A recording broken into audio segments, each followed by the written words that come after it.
Good evening, ladies and gentlemen. Call to order the Citizens Budget Review Advisory Board meeting for Monday, June the 8th, 2015. Would you all rise for the Pledge of Allegiance? I pledge allegiance to the flag of the United States of America and to the republic for which it stands, one nation, under God, indivisible, with liberty and justice for all.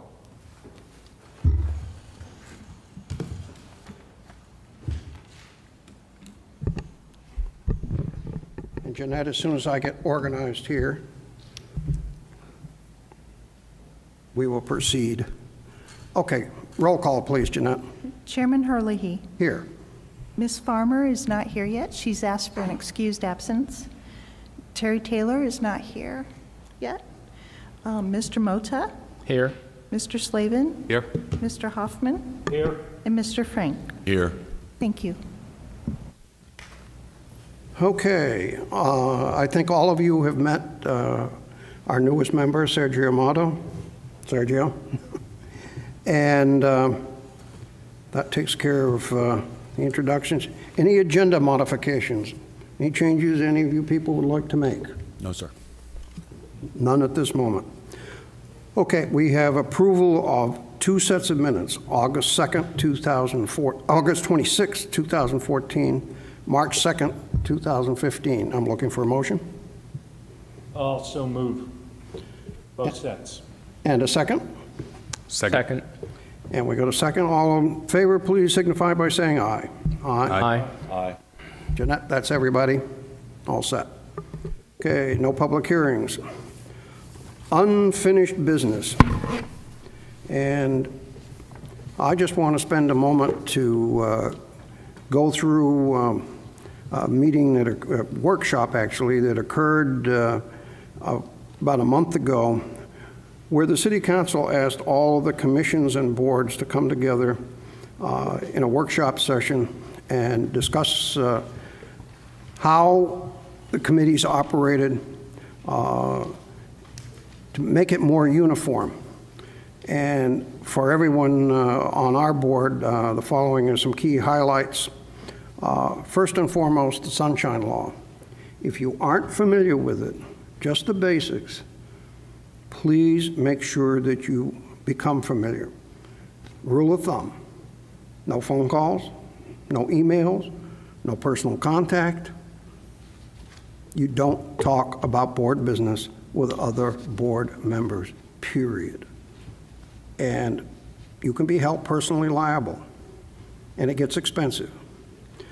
Okay, next item. It was suggested during the course of the workshop that wherever possible, we're going to send out, as we did, Ken did last week, we're going to send out a draft of the agenda. I'm going to ask you to look it over, make comments on it if necessary, and send it back to Ken as quick as you can. If you've got any changes, please try to do it all by email.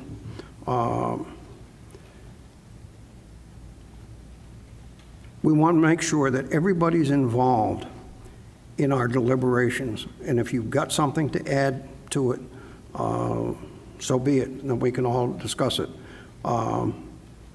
And as far as your email is concerned, when you send it to Ken, make sure you send it to Jeanette Williams so that she's got it and it's in our system, the city system, excuse me.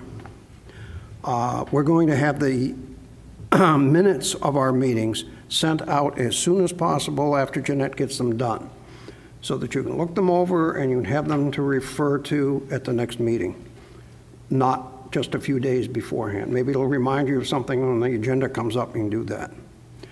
And lastly, remember that Ken Kilgore is our staff contact for the Budget Committee. You have questions, comments, suggestions, contact Ken.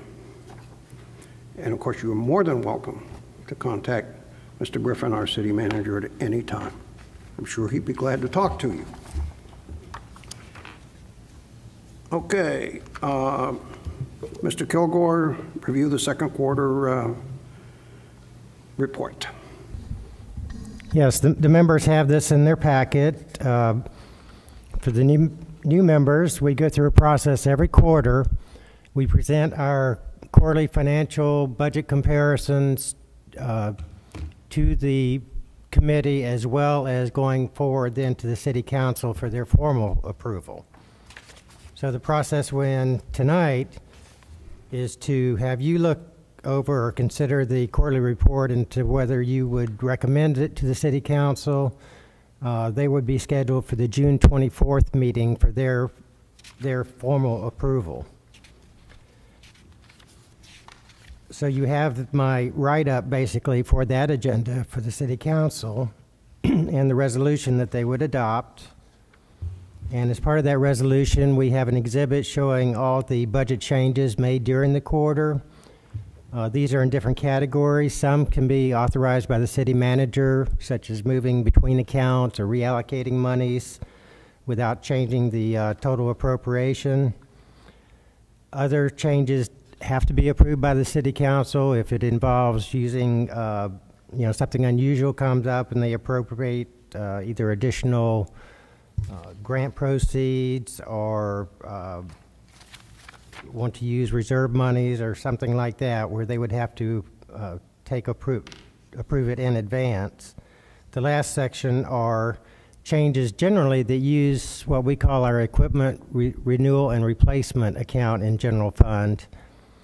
The resolution establishing that account said, okay, if within the balance that's available from those accounts, the city manager can go ahead and take action to act on a emergency repair or replace a piece of equipment.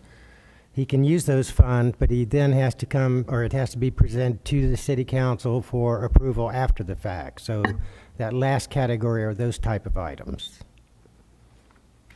Any questions at that point on those items? Okay, I go on with the report with what I call an executive summary, which is a series of graphs that I've tried to encapsulate some of the high points of where we are financially based on this quarter's activities. And generally, when I present the report, unless you have questions on it, I won't dwell on each one of these graphs or go into specifics, but you're welcome to ask questions about it. As far as the general fund, status of revenues versus expenditures, I had a comment in the report that it appears to look good. Departments have spent 49.4% of their allocations. Revenues look satisfactory for this point in the year. So I have no large concerns, but I will add, since the end of the quarter at March 31st, we've been starting to compile our budget recommendations for next year, which include estimates of the current year. And when I look at what the departments are estimating to spend and trying to evaluate as to whether their estimates are really good or just saying they're going to spend it because it's their kind of thing, I think we're going to be very tight this year, that they're going to be very close to having like no surplus revenues over amounts expended. I mean, that's just my feeling at this point. It remains to be seen. We've got several months of the year to go yet, but we'll be, of course, taking a close watch on that and taking corrective action if we can to avert any kind of overage or staying within budget. But there's two things to consider. One is staying within budget, which I have no doubt the departments will do that. But the flip side is whether the revenues that we take in actually are sufficient to cover all the expenditures. So we could be okay on the expense side, but yet have an underage on budget, which would call us to have a use of our reserve funds, which we don't like to do. The other graphs relate to the special revenue funds and the debt service funds. There's no problems on our debt service. Our long-term debt is, we're doing all the appropriate things that are required with that. The golf course, airport, and building fund, I would just point out that the golf course and the airport for the quarter are actually for the year ending this last quarter, so it's actually a 6-month report, they are showing a positive addition to their reserve balances for this period. The building department, it's a rather long story, but they are basically paying back general fund for when we were going through the recession. There were some revenues that were credited in the building department that we now are recapturing by the building department paying back those revenues. Something that's normally accounted for in the building department, but under those circumstances we were in at that time, we basically shifted those revenues over to the general fund. To the building. I think I said that backward, but anyway, because the building department is not only covering its expenses for its revenues, but is paying back that loan amount, it is using some of the reserves that were basically put in there because they were receiving those revenues. We go into quite a bit of detail on all what we call our fund summaries. All the accounts of the city, I think, are represented here. We have the general fund and a number of revenue funds. And there again, if you're new to governmental accounting or how we keep our books, a lot of these special revenue funds, like local option gas taxes, the CRA funds, the stormwater revenue funds, and recreation impact fee funds, for a large part of those, the revenues are collected within that fund, but then we transfer them to what we call construction funds. This is a generally accepted governmental accounting practice so that you can account for projects over multiple year periods, because we only account for those in the capital fund. So to let that happen, we budget the receipts in the special revenue fund so we can track how much we are receiving from those sources, and then show the actual use of those funds, which is generally for capital items out of the capital project funds. It'll take a while for you to get acquainted with that concept, and I'd be happy to meet with you privately to try to better explain it. But so we do present all the special revenue funds, the debt service funds, just to show what their status is, and the enterprise funds.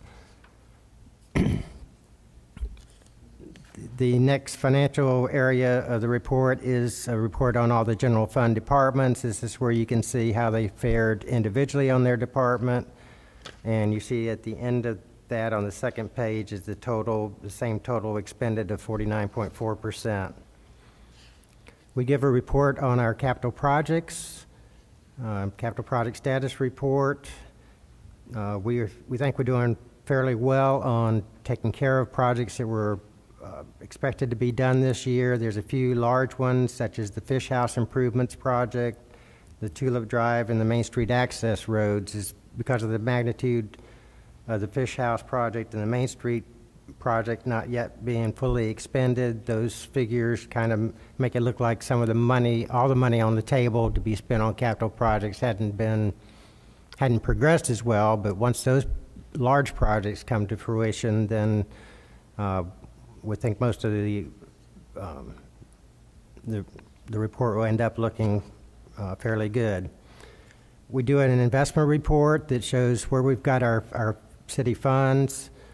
We have no long-term investments. We don't buy U.S. Treasuries or corporates or any kind of investments at this point because of the marketplace. We have a governmental account with the state called the SBA, the State Board of Administration. So we have some funds deposited there. The balance of the funds are kept in our local bank account, and we have such a good deal on our basically our money market funds at that bank account. I can't justify taking the risk of going longer term in today's environment. So we give you the actual cash balances, and I show you in the general fund what the reserve balances are. We've kind of maintained a $5 million general reserve in general fund, and I show you there where it's still at that level, and then I also give a report on the history of the equipment and facilities repair and replacement reserve, which is the one I was talking about. The city manager can act to correct situations and then get later approval. The balance of the report is the accomplishments that each department has reported various degrees of detail and information depending on the department and how they summarize that. But that consisted of what you'll be seeing each quarter, and like I say, this will would incorporate any comments that you would have in my presentation to the City Council.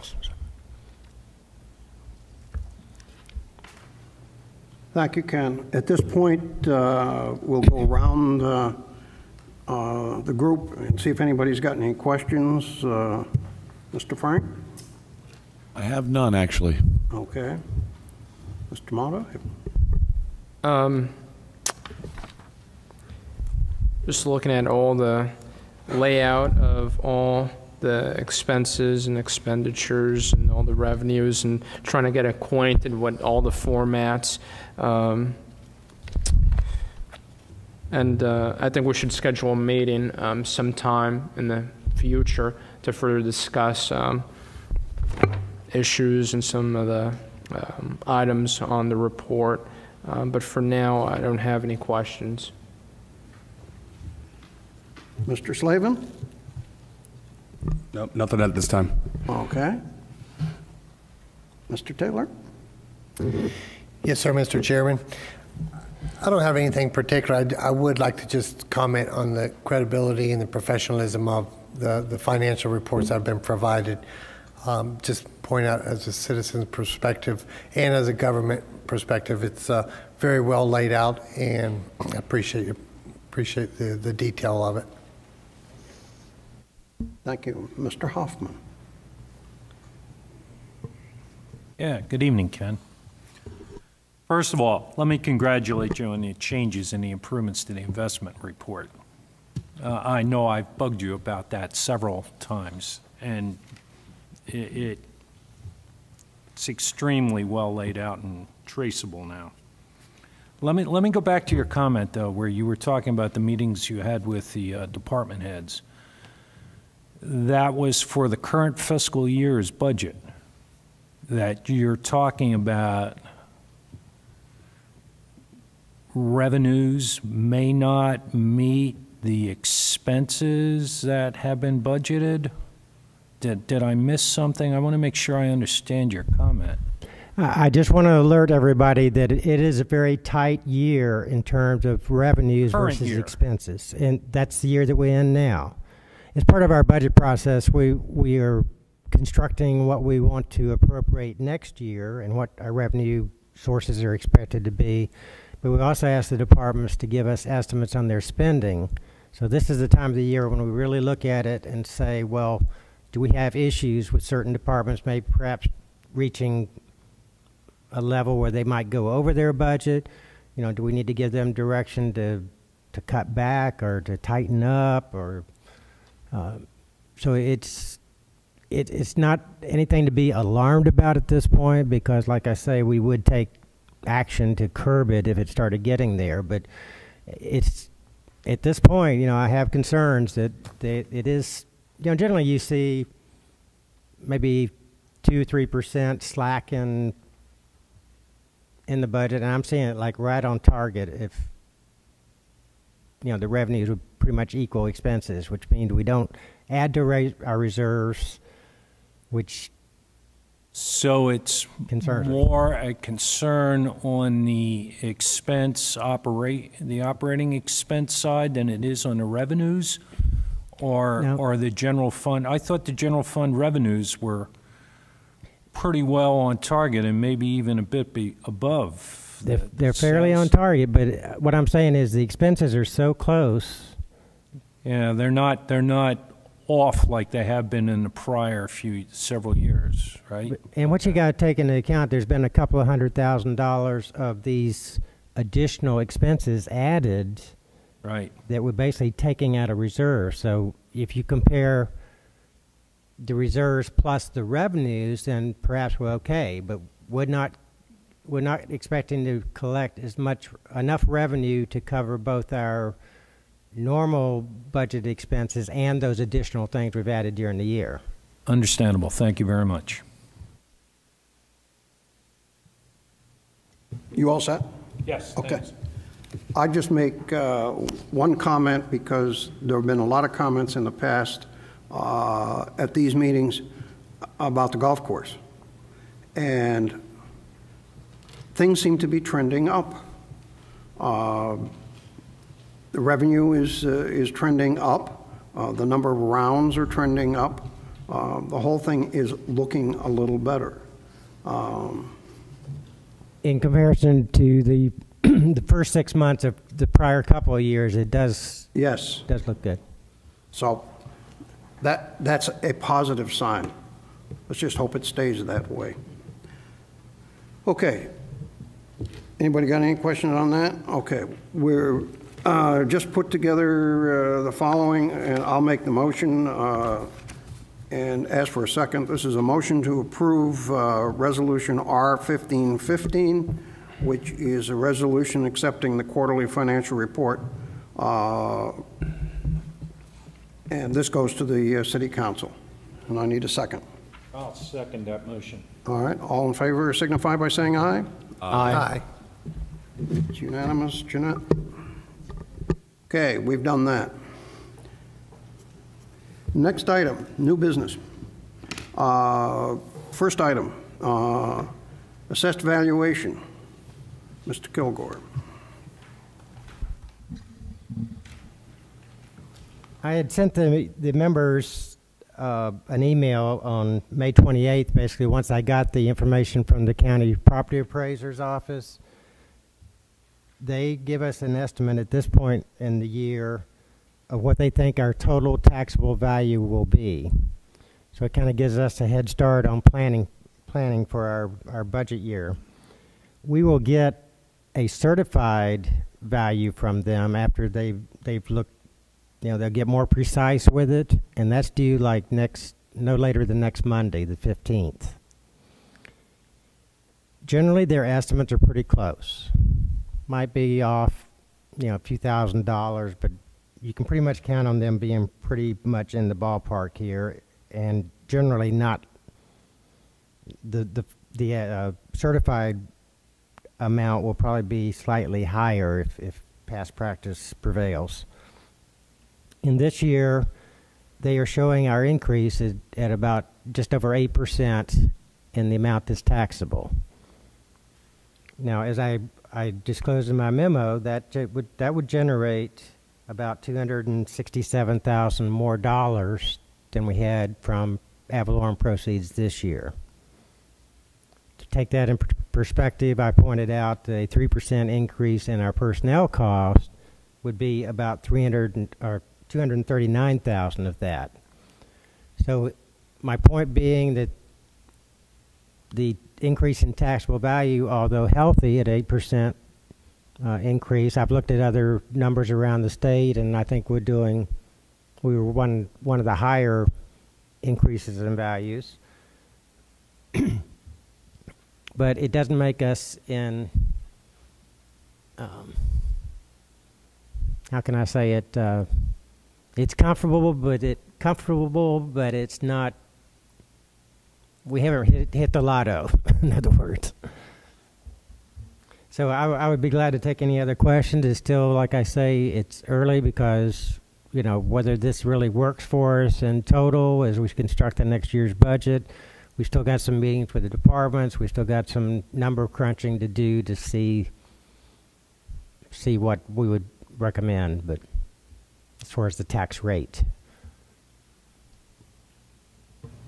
Ken, my first thought is, would you, I'm sure you will, but would you email, when you get that final number from the assessor, email all of us so that we know what you're dealing with? I certainly will. And where we're going. Okay, that will take care of that.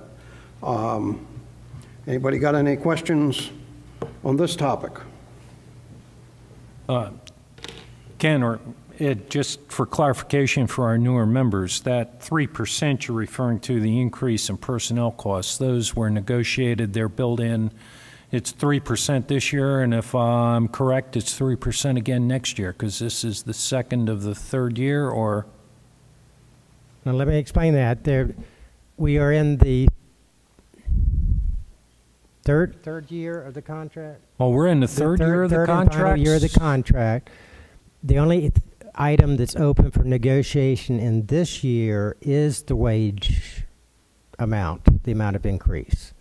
So it's yet to be negotiated. For next year, for the next year's initiated budget, right? We'll be in that's the third year. We're in the second year right now. We are in the second year, and this Right, will be right. for the third year. And the period, wage yeah. opener is with the police only, correct? No, it's both. Both, okay. Both the police and the general employees. Okay. The 3% number is just to give you an idea of the money. It's nothing that we've talked about or proposed. It's just a number out of the hat. Thank you.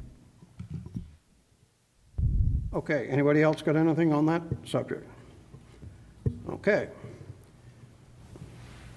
Now we get to the subject that'll keep us busy for a while. What collectively got put together between Ken Kilgore, Joe Griffin, myself, and the city council, and any input that we received from you.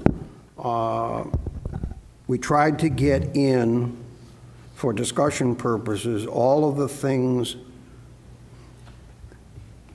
that we'd like to do, that the city'd like to do or may have to do.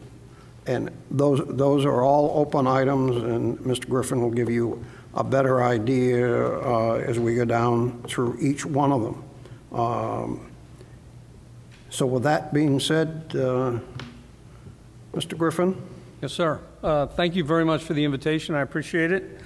I will try to blast through these 10 items as forcefully as I can. One of the things where I want to make sure that that we all understand that maybe there's going to be some philosophy thrown out here as to how we're going to proceed. None of this stuff is nailed down as yet, so or a lot of it isn't. So forgive me if I can't give a lot of specifics, but I'll be as specific as I can. First item is Sebastian Canal repair, which has kind of been mistitled because there's been no determination if there is going to be any repair to be taken place. All that we have done, not all that we have done, we've done quite a bit, I think, but what we have done to date is council has awarded a contract. We have hired an engineering firm to do an engineering analysis on the canal system, Elkham Canal, George Street Canal, and Schumann Canal of the seawalls. And they have, I believe, the kickoff meeting is early next week, and that's going to start that project. And I'm anticipating about 3.5, 4 months. We should have some determination about what's going on. Just for y'all's edification, every seawall that I have seen that has been compromised is on private property. So the question is, are we going to, if there is a seawall that's damaged or compromised or at risk, are we going to, as a community, take that on and repair private property? That's a question for the council. It's going to be part of the analysis.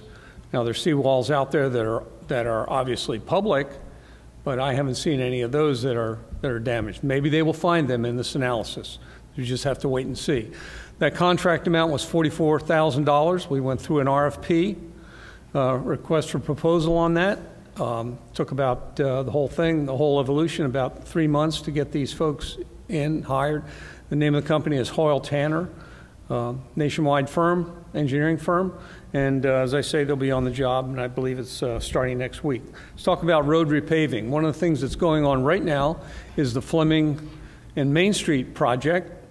If you remember, we allocated for the Fleming Street repaving in this fiscal year that we are in. That started last Thursday. They're out there as I drove over here tonight, so they're still on the job. We also added as a change order an overlay for Main Street, and then it became apparent, and through a lot of complaints, that folks are looking at widening that street, Main Street west of Fleming to Wimbrow. And the proposal that we are going to be taking to council next week, or excuse me, 24th, on the 24th, will be a change order to widen that 3 feet. It's into our right of way. We're going to give notice, if it's approved by council, give notice to the homeowners there and repair driveways, do what we have to do to make it look nice, but we are going to take that forward as a change order in that project. The next projects that we're looking at for 2016 would be Vosel from Fleming to Roseland, and that's going to be costed out right now. That estimate's $150,000. The next one is Tulip Drive. Now, Tulip, as you remember, we were going to put in this year. We had to move that to next year because it was not funded. We're anticipating that being funded by October 1st, and our match on that is going to be part of a 319 grant, which is a DEP grant. The state is going to contribute $150,000, $170,000. 170 state, 150 city. And 150 for the city. So that's $300,000 there as far as road repaving. I'm glad the chairman talked about the golf course irrigation system. Well, the golf course issues a little bit. Things are up there. We're happy about that. We want to make sure that we continue that. We feel, staff feels, I believe members of council feel that we have a big investment there. We have an investment in hard assets, obviously, over the past 40 years. We have investment in goodwill. With that, that golf course represents a recreational diversity that a lot of cities do not have, and we're able to offer that. As part of keeping that up to date and up to snuff, so to speak, we want to make sure that we change out the irrigation system, which is a 35-year-old system, and it's constantly breaking down. Diminishes the golf course when the golf course can't get irrigation. It's been a problem, and I proposed in front of council about a month ago, something like that, a project to take that on for a brand new irrigation system, state-of-the-art irrigation system, $1.3 million. We're going to finance that with a loan from the building department to the tune of $700,000 and also $600,000 from the DST. We'll be going forward with that. We are going to hopefully get that out to bid in August so that we will have things ready to go, assuming council approves this. We would have that ready to go by early October. Lagoon funding, including lagoon committee, baffle boxes, et cetera, oyster project, water quality testing. As you all know, I'm sure that the Indian River County Lagoon Coalition was formed by 3 municipalities, Sebastian, Vero Beach, and Fellsmere, for the purpose of trying to obtain a seat on the Indian River Lagoon Council. The Indian River Lagoon Council is an organization that's an offshoot of the National Estuary Program that will have oversight over the Indian River Lagoon. That Lagoon Council is comprised of representatives from Volusia, Brevard, Martin, and St. Lucie counties. Indian River County opted out of it. That's why the 3 municipalities got together and have formed this coalition to try to get a seat. Also, there are 3 other members that are from St. John's Water Management, South Florida Water Management, and Florida DEP. So you can see there that the majority of the members on that council are elected officials. They come from their respective Board of County Commissioners, one of those members. So they're elected officials. The other 3 are from those 3 bureaucracies. I'm going to say our liability, but frankly our buy-in to the council, since this coalition has been formed of the 3 municipalities, is the entry fee really is, I'll call it an entry fee, is $50,000. That's what the counties pay. They pay to belong to this council. So that's going to be what we're going to have to do, divide that 50,000 divided by 3, which is, what's 16.9, and didn't know there was going to be math involved here. And that's going to be our liability for the Lagoon Council. So, and I believe Mayor Gilmore is going to be the representative of that coalition. So that's a very good deal for us, I think. We are going to have a seat at the table as grants are given out, as when we find out about projects. So I think it's a very good thing for Indian River County. And of course, Sebastian, one thing to remember, this Lagoon Coalition of the 3 municipalities is going to represent all of Indian River County, not just Sebastian or Fellsmere or Vero Beach. It's going to be the whole county. So that's what we're going to be doing there. As far as baffle boxes and oyster projects, matter of fact, we have oyster mat project. We have permits in right now for an oyster mat project. We did receive a grant on that, $24,000, I believe it was, from DEP, and we would have a match of $24,000 that would come out of that lagoon funding that we have for this year. We are waiting on that permit. Frankly, I don't know where that's going to go before the end of the fiscal year, but we're trying to crank that out. We've also got in 2 projects that are pending for baffle boxes. Don't know if that'll come in before the end of the fiscal year, but we're pushing it. So if you're looking for a suggestion as far as what would be a reasonable number on, if you're considering recommending funding for lagoon projects, we did $100,000 last year. That might be an appropriate number this year. This next year, in 16, I should say. Excuse me. All aboard, number 5, all aboard funding, costs for quiet zones, et cetera, legal engineering costs. Last year, we funded $50,000, correct? Ken, on that? That was anticipatory funding for perhaps legal expenses for All Aboard Florida, for looking into quiet zone engineering costs. We have not received and last year this time what was a big deal, what was going on was the draft environmental impact statement. I don't know if you all remember that, but the city put in its own response to that draft EIS. It was an 850-page document. A lot of it was surveys and things like that, I understand, but there were also research materials that were included there and a lot of hard information that went in, and our engineering department took care of that.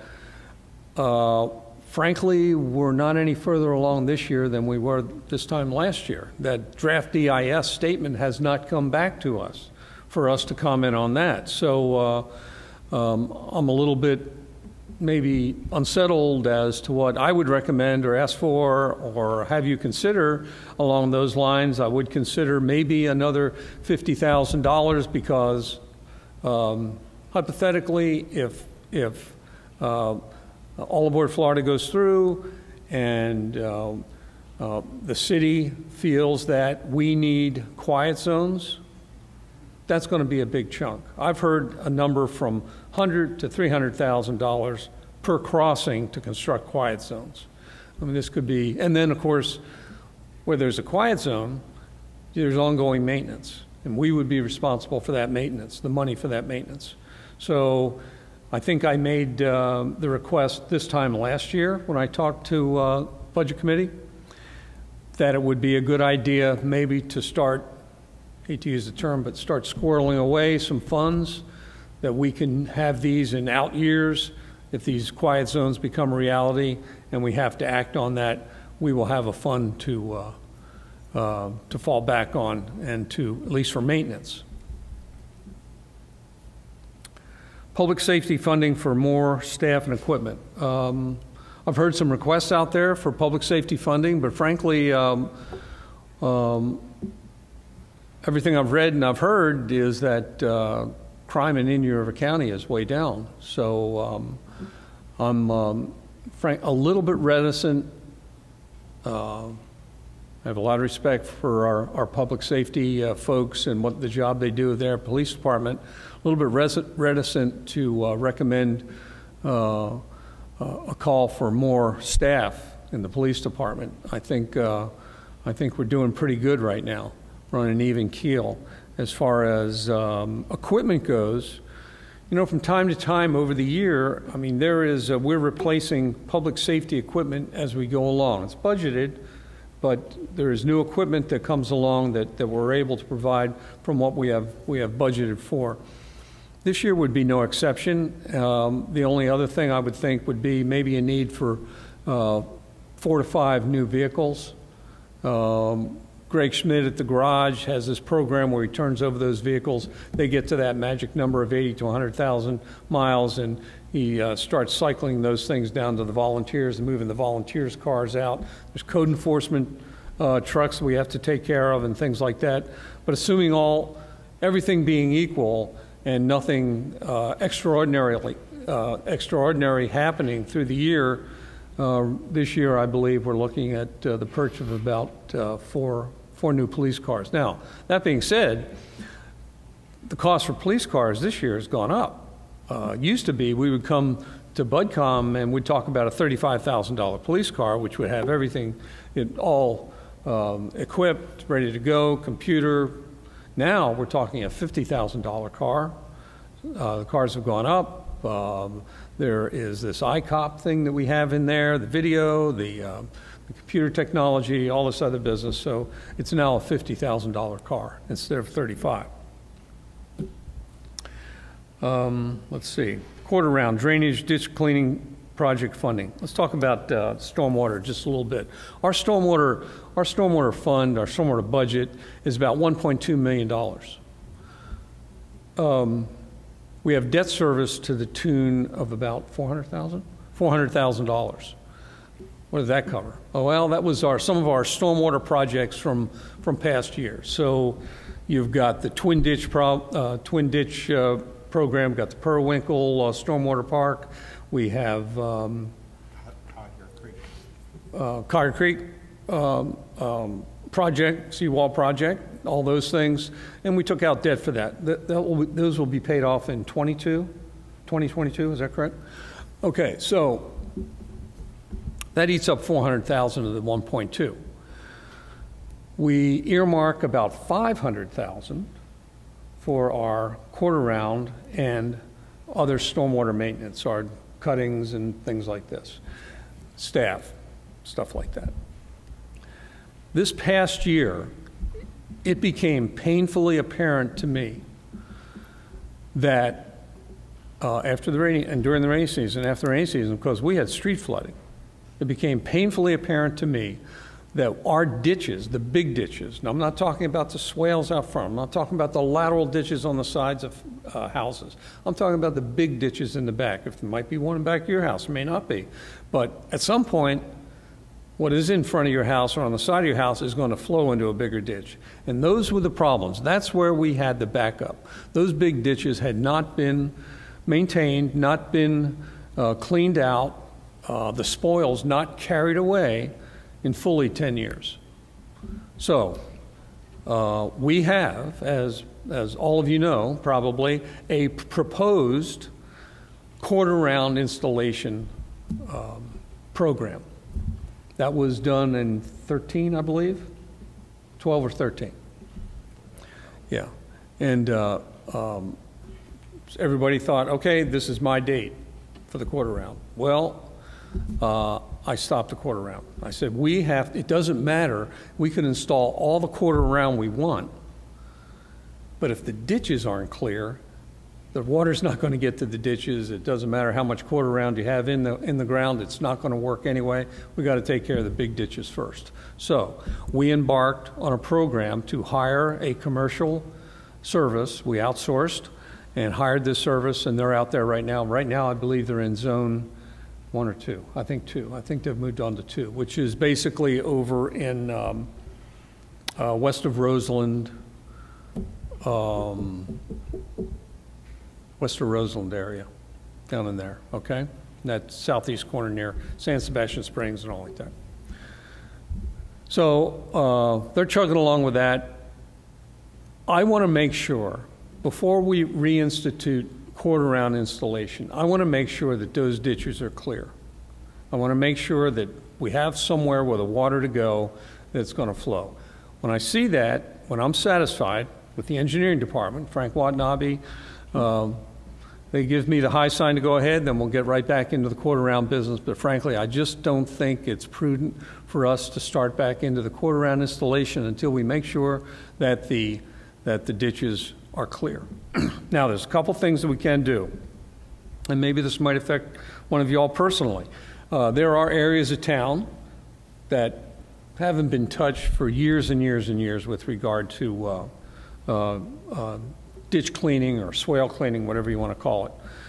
We have a device called a armadillo, and that armadillo will go out there and actually trench an area in front of houses and get things around the small ditches and things like that. We're going to get our staff, our stormwater staff, to start doing that as an interim to make, especially now as we're moving into the rainy season, as an interim to try to make sure things will be flowing once it does start raining. So that's what we'll be doing. I still want to invest the same amount of money in the ditch cleaning. Once we get finished with that, we'll get right back into the quarter-round installation. CRA enhancement and projects, including sewer connectivity funding. Our yearly sewer connectivity funding from septic to sewer is $100,000. I think that's prudent. We've had some people actually take advantage of that this year. Council, and the limit is $5,000 per resident or commercial activity to hook up to sewer from septic. Council did, however, allocate $50,000 out of that fund this year for the VFW and American Legion in a joint project to hook up to sewer. So that's out there. And I think we've had some other folks, about 4 other ones who have who are now in the process of getting their hookups done, $5,000 a piece. So roughly what was spent this year on that would be $70,000 or so. And I would recommend the same amount for next year, another $100,000 for that. I think that's prudent. City staff funding and possible expansion. I don't anticipate adding more staff. There is one department that where we may be hiring more staff. That may be in the city clerk's office. I think that there's a need there. Maybe one, perhaps 2, 1 or a part-timer, something like that. That's probably going to happen. I think that the clerk has written a memo in that regard recommending that. Other areas, right now, I just don't see it. I think that we've had a little bit of turnover and, well, some folks leaving and things like that, but we're able to plug the hole in those areas. Matter of fact, we just brought on a part-timer in administrative services. That young woman's working out very well. So I think by doing things like that, we can make sure we have some efficiency around here. I've talked to Frank Watanabe, Public Works Director, also city engineer, but he's talked to me about his staff and things like that. There has been a few things being shuffled around there, and things seem to be working well. Parks Department is working well. So speaking of that, we have done some improvements down on speaking of parks, down at the Veterans Memorial, and down there for the Memorial Day Remembrance, and things were really looking good. It seemed like if there was a breakdown in service or what kind of work that we're doing out there, I would have been able to see it, but everything seems to be working pretty well. So I don't see any big, right now, I do not see any big increases in staff. Other budget topics. I think I'm talked out for a little bit. Thank you, Mr. Griffin. Yes, sir. Clear and concise. I'm sure it'll create a number of questions. I'll ask one more time. Is there anything, and you can add it later on, is there any other topic at this point that any of you folk want to add? Okay. What I would suggest we do at this point, now that we've got all of this, basically we need to digest it, discuss it, decide what recommendations we're going to make to the City Council this year. If you, and this leaves out the golf course, you've already decided how you're going to fund that, so that hasn't, we're going to leave that aside, correct? You're already going to go ahead with the funding as discussed. That will be part of our recommendation in the budget to the City Council. Okay. All right. So maybe we should just leave that alone unless you just want us to bless it for some reason. Okay, we'll discuss it.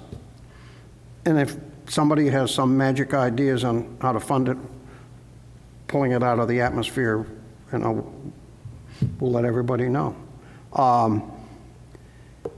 But if you add, just a quick add, roads at 300, the lagoon at 100, all aboard Florida at 50, and CRA sewer at 100, 450. That's $550,000.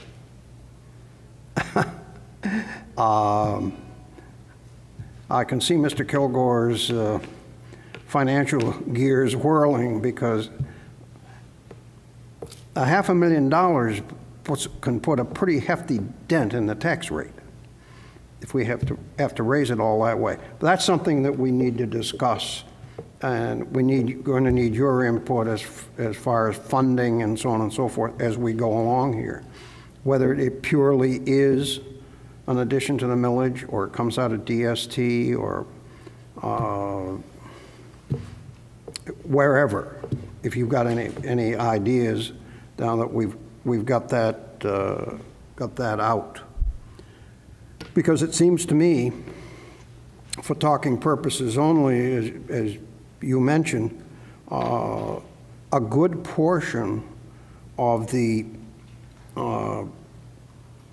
increase in assessed valuation, conceivably, within the realm of possibility, is going to go to salaries.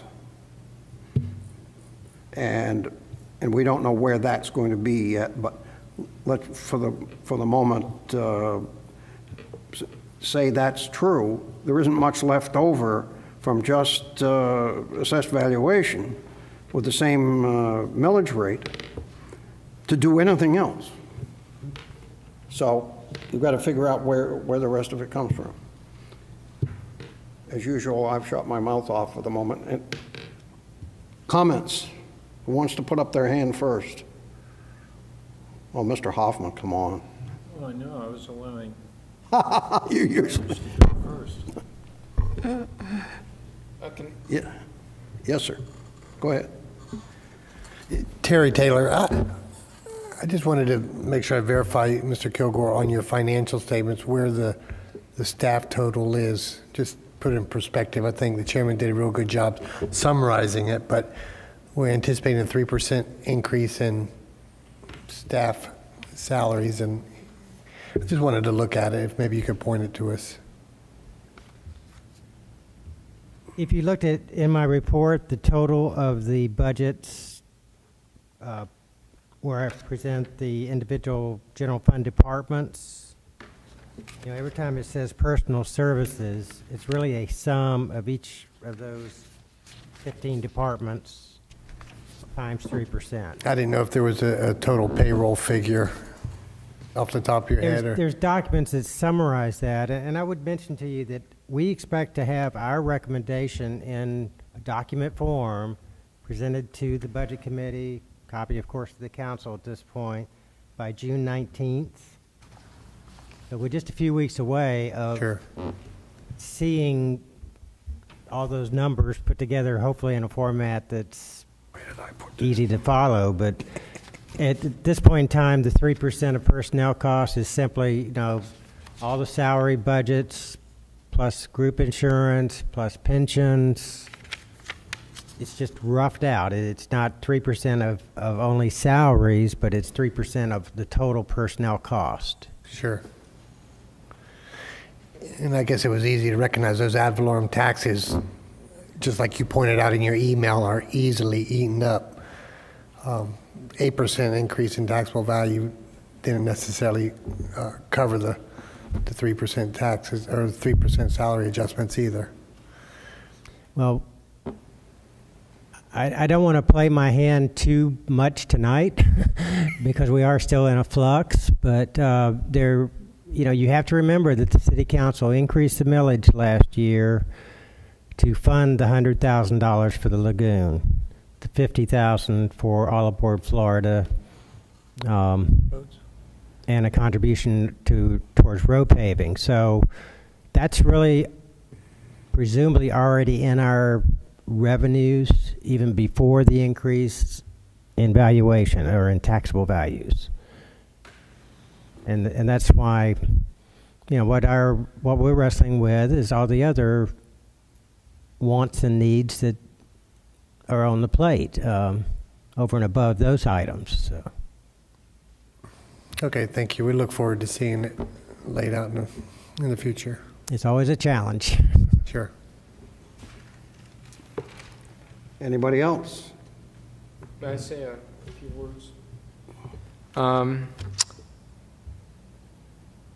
Just want to talk about, let's see, agenda item number 7, the Drainage and Ditch Cleaning Project Fund. I know where I live on Joy Haven, it's such a big issue with the drainage and with the ditch cleaning projects. I know every time it rains, it's like a monsoon in front of my house. I know it poses a problem, especially during the summer season with mosquitoes and whatnot, and I commend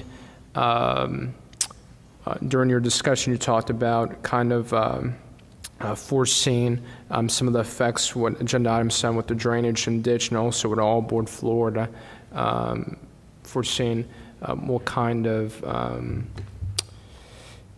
effects, what kind of problems are going to arise in the future, and trying to tackle the problem before it becomes a bigger problem. I have to agree with the chairman on his words when it comes to salaries.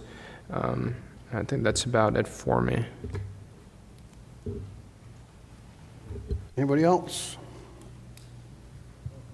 Of course. Get my 15 minutes of fame in here.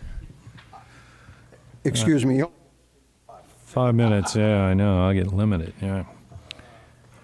Joe, if I could just ask, if that study on the canal thing goes 3 to 4 months, that means it won't really be part of the new adopted budget going forward unless we preemptively add something. So that's really not a priority concern at this time, correct?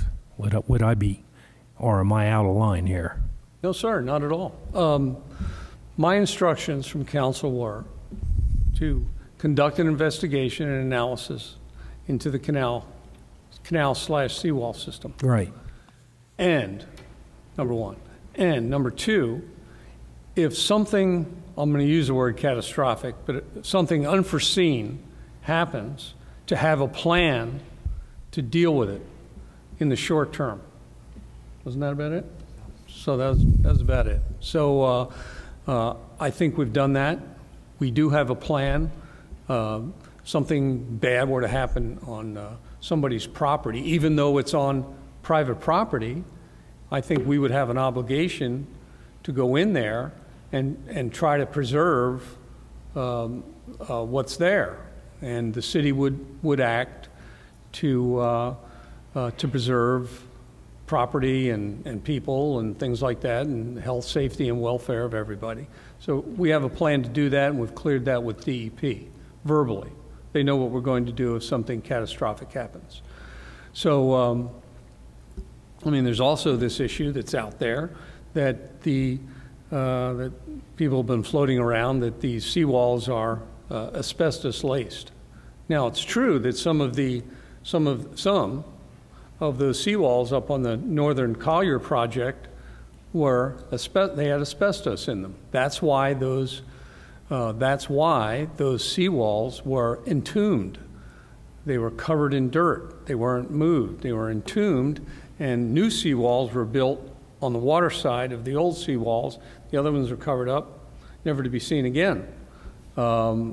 We don't know what the ones on Elkham or Schumann or George are. We just don't know. That's why we're getting an analysis. It's been floated around that, oh, there's asbestos. We don't know that. Unless somebody's had an independent investigation, that's the only way you could know. And we don't know that. So, so all those things are out there. But let's just say, Mr. Hoffman, hypothetically, this analysis comes back. This analysis comes back in October or November, and we're able to see what it is. We don't know what it will call for, fixing, not fixing. It would take, let's say the decision was made to fix. It would take 1 year of permitting, 1 year of design and permitting to start a project. 1 year, fully. So hypothetically, they reach a decision on October 1st. Well, it would take till the following September 30th to really get a project started. So we could fund that in, what would that be, 17? So fiscal year 17. So that's kind of the timing that we're looking at, if that makes sense. Right. That confirms my thought, which is it's not really a budget issue for this coming year. Right. It's just not going to happen. And by the way, not to let's just say hypothetically that we're going to fix what's broken or help or do whatever. The best grant program I've seen to do something like this would only cover 50%. That's it. Mm-hmm. So the city collectively would be on the hook for the other 50%. And that number could be, depending on what the issues are, astronomically high or medium. We just don't know.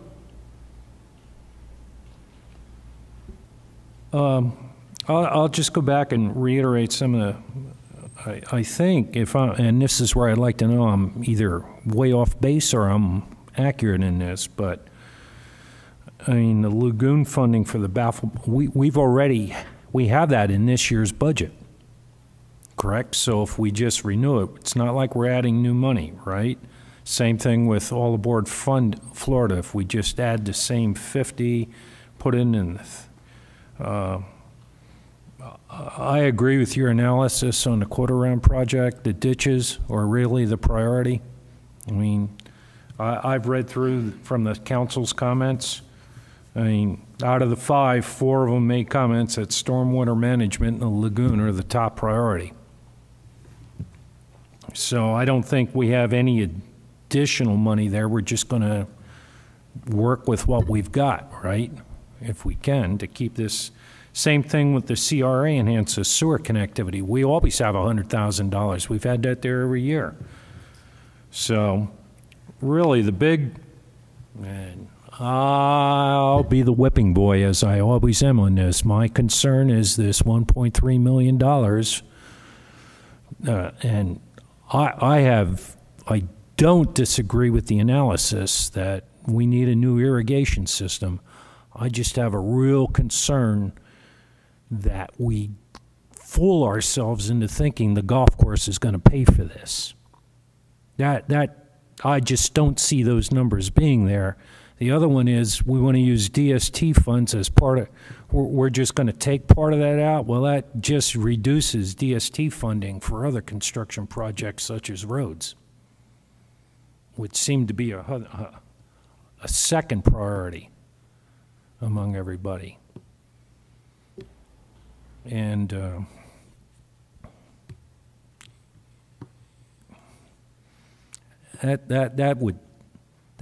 $600,000 or $700,000 that or you're intending that to be a one-time next year allocation cash out of DST. Is that correct, Ken?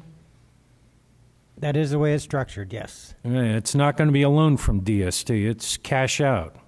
The loan's from the building fund. Yes, it's a contribution to the project. Well, I just love to see the golf course's budget in detail for next year. Well, I'll come visit. We'll revisit that.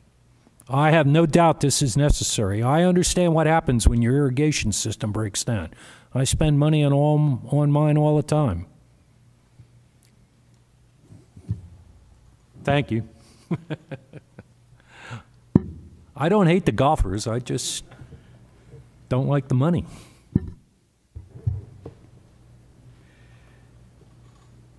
Well, one of the things that we could discuss amongst ourselves is there another way, recommended way to fund this thing? You know, obviously, a lot of smart people have come to this conclusion with this idea, but is there another way to do it? I would suggest, rather than sit here and debate about it tonight, that we think about it and be prepared to come back at the next meeting, and we'll put it on as a topic of golf course irrigation financing and see if anybody's got any good ideas on how to do that. How does that sound? General agreement on that? Okay, we'll do that. To push this thing along, what it would seem to me, if we're saying we're going to renew the lagoon at 100 and all aboard Florida at 50 and the CRA sewer at 100, those things are going to get renewed. We'll make a recommendation for that, but that will not affect any increase in the millage rate, correct? No, it wouldn't affect any increase. That's what we're really saying, that those are already built into the current millage rate, Right. or the current amount of revenues. So what that leaves us then is $300,000 for roads. Now, I say that, and then I modified that. We had a recommendation, and it came out of the tax increase last year of $100,000. Correct? We recommend, and the council approved it. 100 for roads, 100 for the lagoon, and 50 for all aboard Florida. Okay. So 100 of the 300 is going to get renewed under your premise. It isn't going to affect the tax increase. There again, it's early before our final recommendation is put together, but yeah, I'm working under that premise that those things were in place by the amount of increase in the millage last year, and if we continue that amount of funding, then it should go to those purposes. Okay. But we need to make those recommendations. Okay. So conceivably, again, this board needs to discuss it in our recommendation to the city council, whether we want to recommend an increase of $200,000, and we need to get this all put together on the road situation, because you've got two key issues here, Vosel and you've got to fund Tulip, because that's a grant deal, and you're got to fund 50% of it. So you got to get that done. These are all. Let me just say again, it's early yet. Right. I mean, the main source of road resurfacing, which the majority of these road projects at this point or that are being projected are, local option gas taxes. The amount of gas tax revenue we're getting is looking better.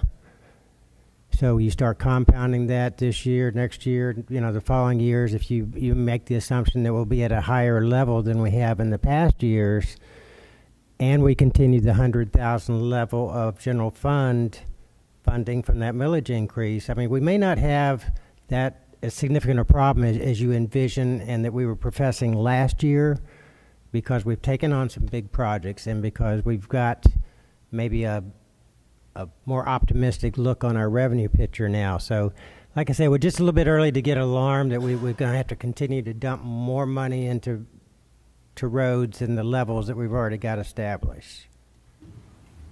Oh, I think we all fully understand that you haven't got done. We're just Throwing out we're things. getting the essence of the thing as early as we can, so everybody can think about it when we come back for our next meeting, and we'll certainly throw that topic out. And in the meantime, you gentlemen will have a chance to talk. You'll have a better idea, and that we can put that into the next agenda, and comments that you may want to make that everybody can consider, so that we'll have that. Okay. All right, that takes care of that. We've discussed the millage rate. One last thing on item C. Last year, when we made a recommendation to the City Council, we made a big recommendation. We recommended $265,000. And we didn't make any other recommendation. In other words, we came and we had that big lump and we said, this is it. And the council approved it with some discussion, lots of discussion. My suggestion this year, and for whatever it's worth, is that we give them some options on all of these things, so that they can pick and choose, and we'll tell them what we think, but give them some options so they can pick this and the effect is that, and if we pick this over here and this, the effect is this, if anything. Does that sound logical, or am I headed in the wrong direction? I'll take any ideas that you can give me. I agree in your statement. I think that's best course of action, rather than put it in, give them kind of different roads and different avenues to go to in our recommendations, and see where it goes from that. Okay. All right. So we'll head down that road and put that on the agenda for the next time. So that, any other comments on item 9C? Okay. Public input, anybody from the public? Nobody from the public. Sam, you want to speak? No.